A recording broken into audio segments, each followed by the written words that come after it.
En Europe, de nouvelles manifestations en Pologne. Le bras de fer s'intensifie. Des députés de l'opposition libérale ont bloqué le Parlement pour protester contre d'éventuelles fraudes lors de votes. Des milliers de personnes se sont rassemblées pour défendre la liberté des médias qu'ils jugent menacés par le pouvoir conservateur. Les explications d'Axel Simon.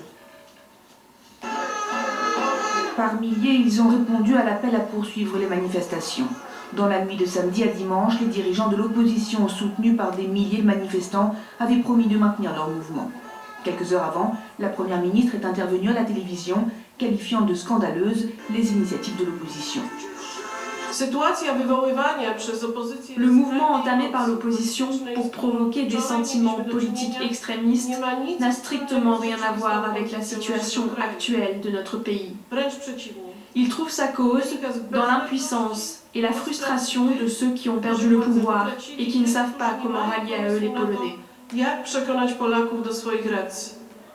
L'affrontement politique a débuté vendredi lorsque l'opposition a dénoncé les réformes des médias envisagées par le parti au pouvoir qui visent à limiter l'accès de la presse au Parlement.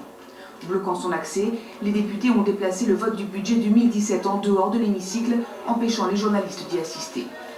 Un processus jugé irrégulier et inconstitutionnel par l'opposition. Ses principaux dirigeants, comme les manifestants, se disent déterminés à faire entendre leur voix. Quand j'ai regardé notre première ministre, elle m'a donné l'impression de lire un prompteur, que ce n'était pas elle qui avait écrit le texte. Nous avons des questions à lui poser. Pourquoi détruisez-vous la démocratie? Pourquoi avez-vous peur des citoyens qui vous regardent? Nous tous ici, nous voulons être entendus et que notre opinion soit prise en compte. Et ça, ce n'est pas la volonté de notre première ministre.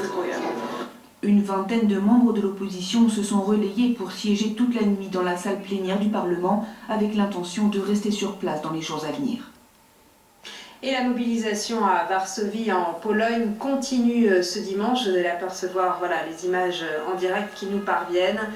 Des manifestants qui protestent toujours contre le pouvoir conservateur du PiS. Ils sont actuellement devant le Parlement.